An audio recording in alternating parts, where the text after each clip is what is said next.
Hello, this is Ros Jones and welcome to Bold Business Bits. And today I'm delighted to be joined by Uz. Hello, Uz. Hi, Ros. How are you? Yeah, I'm really good. I'm delighted that you're going to be on it with us today because I'm really excited about your healing business. And I wondered if you could just share with us how you came to set that up. The very short version of it is I eventually, in my 31 years of life, finally got my calling, which is something that I've been looking for and searching for a while. And about May, June last year, after, a series of events as life is, following a spiritual retreat, I got a very clear calling that this is what I'm meant to be doing in life. But the funny side of it is, when I sort of look back and reflect on everything that's happened so far, the answer was always there. I always knew on some level that was what I was meant to be doing. It's just I wasn't allowing that connect to really happen until I was very ready to sort of be ready for guidance and be open to receive the direction I was meant to go in. So that's the kind of like the short version of it. But following May, June, when it got very clear to me, I just went all in and, I had an idea, a vision in mind, and I just thought everything else was figure outable, all the businessy side of stuff. I'll figure it out as I go along, and sort of dived heads first into the planning of it, and officially launched in November last year. So it's been a couple of months since it's been fully open and ready, and it's been amazing. It's been scary, but that kind of good scary that when you're in the place and space that you're meant to be occupying, that is raw and vulnerable, but yeah, it's truly amazing as well. So I feel very lucky to be on this path now. Yeah, fabulous. Well, tell us more about, share the details about your business. So it is called Nazar Energy Healing. When I was actually thinking of the name of what I want to call this, I was thinking, all right, I want it to be something that implies, there's a bit of spirituality there, there's a bit of healing, so when people see the name, they understand maybe the scope of what's going on here. But I also wanted it to relate somehow to my heritage. So I am Turkish. And so I just thought, Nazar, and in the Western world, people know of, the Nazar bead and the evil eye and things like that. So it's not too of a distant of a word. But I was just sort of umming and ahhing about this word. And then I thought, I'm going to sleep on it. And then I think it was that day or the next day, I left my house to run some errands. And I kid you not, on the road, on the ground, when I was walking to my bus stop, I stumbled upon a Nazar bead. And I always actually keep it on my desk as well. And it's like this scruffy little Nazar bead that's been like, I don't know, someone's dropped it, where it's come from. And I just took that as such a confirmation. I was like, okay, that's definitely the word. Yeah. And my name has an umlaut. So my name's O with an umlaut Z, and the 2 dots on the O, I've put that into how my business name's called as well. So the Nazar, each A has a dot on it as well, just to sort of incorporate that. So I set up a healing room in my garden from a summer house that I built by myself, which was quite a journey of its own. I do one-to-one sessions there with clients, and I'm also available to do distance sessions as well, because Reiki, energy healing, energy will transcend space and time, so it can be done at any place. So there's that opportunity as well, and I love that idea, so I can connect with people no matter where they are, just because I am located in Leeds, and I don't necessarily just want to tailor what I do to people that are close to me. And I started doing videos of myself, so I'm uploading them online so people can have access to specific topics of healing whenever they need to. So hopefully I can build that up to a kind of like a subscription sort of option there as well. And I'm also working on, don't know when I'm going to get ready for this, but I'm working on setting up retreats. And so I want to incorporate the energy healing. I've met this amazing woman that does sound healing. And I'm also training up to become a cacao ceremony facilitator. And I think if we can put those all together, it could be a really nice thing to do as like a retreat option. But we'll see, pending. Yeah, sounds so exciting. And you had this vision. Is the vision the sunroom in your garden? Yeah. Yes. Yeah. I love it. That That image was so clear. When I got my calling, I just saw it. So when I was actually building it, it was very exciting, and it kind of felt very surreal, because something that I had in my mind so clearly, I was like, oh, it's coming to life. So yeah, I love that. Yeah. And so when I love it that you got this calling. Were you meditating? Did it come to you when you were in the shower, or while you were sleeping, or doing the shopping? How did it come to you? So I actually went on a ayahuasca retreat to Portugal during the 2 nights of ayahuasca ceremony. It was very, very clear there.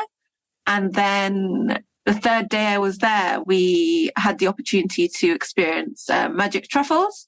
And during that experience as well, that was very bizarre, because time was working very differently. So I got to see multiple different outcomes of paths I could take.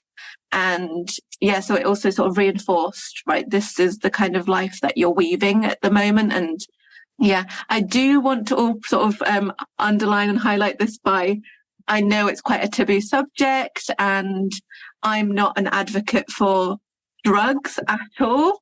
I'm the type of person that's, such a goody two shoes, brought up when I was a kid. A theatre group came to our school and scared the bejesus out of me about, using drugs irresponsibly. But I think it's a very fascinating topic about what is out in nature and plant medicine. I think there's very, very fascinating to learn about, and it's definitely held very differently, at least in my perspective, very differently to party drugs and things that come with definite, danger warnings on them. When you have the right intention and you have the right facilitators, things that are available in nature can be amazing contributors to expanding your spirituality or expanding your human experience. And I love that you had these, because I've heard of the multiverse, where they have all these different dimensions where different outcomes, as you say, of your life could be, and which one you're actually going to, manifest, if you like. So I do love that. Yeah, it's an amazing story. I love it. And so, you've got a Turkish background. How long have you been in England? So I was born in England. When I was 9, we moved to Turkey. When I was 11, we moved back to England. When I was 14, we moved to North Cyprus. So I'm actually half North Cypriot, half Turkish, mainland Turkish. And then when I was 18, I decided to go to uni in Turkey. I spent about 10 years there. And then when I was 27, came back to England. So it's been 5 years or so now that I'm in England again. So what made you come back to England? Oh, so right now I don't watch the news, listen to news, anything like that anymore. But whilst I was living in Turkey, also kind of product of my age, I guess, a bit younger, a little bit more dynamic and wanting to be involved in everything, which is kind of irrelevant to say actually, but I was very aware of the political climate in Turkey and the economy. And I didn't really agree with what was happening in the country, very, very much so. I guess, listen to the news or not, you still know what's happening on a grand scheme. And I just, it started becoming very troubling to me. The lack of freedom, the lack of free speech, the scare tactics, just so many negative things happening in such a beautiful country. It started getting very difficult to stomach. And there was quite a lot of angles to it. There's the angle of it's difficult to keep quiet, but if you're not quiet, you're putting yourself and your family in danger. Then there's the element of, I'm young, I'm working hard, I've got, a good salary. My partner at the time had a good salary. On paper, we should be having an amazing life, an easy life. But with the economy and inflation, and I'm talking inflation like 90%, 80%, 100%, like crazy inflation. You go to a shop, 3 days later, you go to a shop again, the prices are different. It was just insane how difficult it was to plan anything. And I just thought, if I'm going to work hard, I'd rather be able to then enjoy the product we're very lucky in this side of the world where even if things seem to be going somewhat bad, and that's because we've got high standards, you kind of know that nothing too crazy is going to happen. You know, tomorrow someone's not going to go and decide we're completely changing the rules and the laws now. And I think to be inherently calm and happy, you kind of need to trust that the system is somewhat working. Yeah. And I just recognize I'm not happy. You know, I'm so stressed. Everything on paper is good. Good network, good marriage, good jobs, health in order. But I can't be happy. I'm so stressed. And it's even the simple things like I'd leave my house to go and wherever I'm going, and there's not pavements everywhere. And I always feel so funny for saying this. But coming to England and there's pavements everywhere, you know, that is a source of happiness because you know that when you're walking from A to B, you're safe. Yeah. And I just miss that. And every single day, multiple times, I'm not exaggerating, people would tell me, what are you still doing here? If we were in your shoes, if we had a British passport, not one further day we would stay in this country. And I finally just thought, I think they're right. You know, I'm lucky enough to be able to choose. So I chose. Yeah, lovely. I love that. In this country, we take, I feel we take a lot for granted, actually, especially if we haven't travelled to the lands with no pavements, for sure. So what about your family? Are they all over here with you? What's the situation with your family? So when I went to Turkey for uni, my family was still in Cyprus and they stayed there. And so I've got one brother, my mum and dad are still together. So they live in a little village where my dad grew up, actually. And when I finished uni, my dad made me go back to Cyprus against my sort of wishes. A very controlling person. And things eventually came to a halt in our relationship. I guess I'd kind of grown up always knowing at the back of my mind, when I'm 18, you know, when I can actually make my own decisions a little bit, I always thought things will be better between you and, you know, your family dynamic. You'll have more control. And in my mind, the goal was like, get to uni, have stability, and then things will be fine. But when I was 18, was 20, whatever, 21, and noticed, well, the family dynamic isn't changing. My dad's still very difficult, very controlling, very unhappy, very toxic. It just finally hit me that it wasn't a milestone I had to hit. It was, people are sometimes who they are. And I do believe people can change, absolutely, but it's from the inside. And if you know that things aren't great, you can change things. You can change who you are for the better. But if you're oblivious and you don't care to look inward at all, you're not going to change. And unfortunately, that was the situation with my dad. And things were messy, very messy at times. But I just knew, you know, it was literally a few days in, me coming back to Cyprus. And after a series of very unfortunate, uncomfortable interactions and conversations, I went back to my room and I just thought, I'm not doing this anymore. I deserve better. I can do better.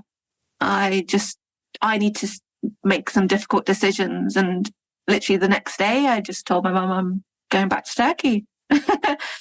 You know, it's fine. Like, it didn't feel dramatic anymore. It was just like, this is what it is. And I went back to Turkey. Did you say goodbye to your dad? I didn't know. I left him a letter. I can't quite remember what I wrote. I remember it being 2 sides of an A4 paper. And I just sort of tried my best to explain to him. I don't think I was very blamey, or I tried to be as gentle as possible, but to try and get him to see things from my perspective. And I didn't know what I expected. Maybe I thought he'll call. Maybe I thought he'll be open to having an actual 2-way adult conversation at some point. But I guess part of me also knew that he just won't do that. So I went back to Turkey. stayed with my aunt for a little bit, then found a job, rented a house, and it was a lot of sacrifice because, one, you're letting go of, me cutting ties with my dad, my mum, my brother are still not quite there. It was me taking that sacrifice of, the whole family relationship might be a bit strange now. I'm cutting off ties financially, but I've always just thought I've got my own two legs. I'm very lucky that I've got my full physical abilities. I've got my full mental capacity. Everything's always figure outable. But it was it took a while to settle back down, and then everything was such an achievement in my eyes. I remember, I've made some money. I can go buy myself some pots and pans for my kitchen. The first time I bought my own mobile phone, and so many achievements. And so I was very proud of myself, but it was crazy how, a year passed, 2 years passed, 3 years passed. And my mum would tell me that he carries that letter around everywhere and he's very wounded, and maybe as you should come back and you be the parent, he's the child, you be the parent. That's what she'd always say. And I didn't have that energy or desire, really. Yeah. But I could see the difference. And if I'm doing this without him, I feel so much more confident in me because I don't have someone constantly telling me negative things about myself. Yeah. When I was going to get married, in Turkey, the tradition is that the groom and his family will go to the family elders on the bride's side and ask for their hand in marriage. And I thought, right, let's give this a chance. This is a big pivotal moment in my life.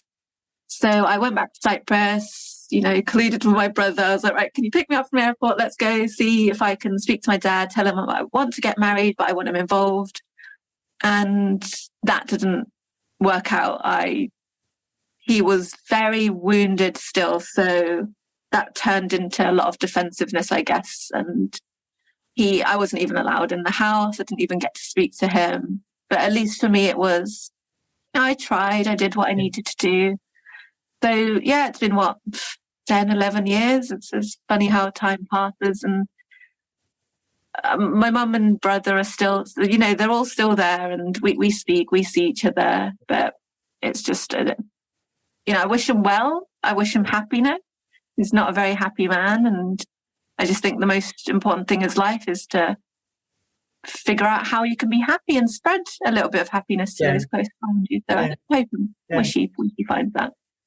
Yeah, an amazing story. So it took a lot of courage, but there is that thing, isn't there? And lots of people that feel trapped in that situation where, this negative environment that you're in. I mean, it has such a massive impact on yourself, doesn't it? And people feel trapped in that and unable to do anything about it. So well done for you, for showing kindness as you could. You can't change people themselves, can you? But at least you could explain your point of view. So that took a lot of courage, and it's worked out. It's giving you the energy, the wings to fly and achieve the many amazing things that you've achieved. Thank you. Yeah, absolutely. Yeah, so well done. Well, thank you so much, as it's been amazing to speak with you, and thank you from the bottom of my heart. Oh, thank you.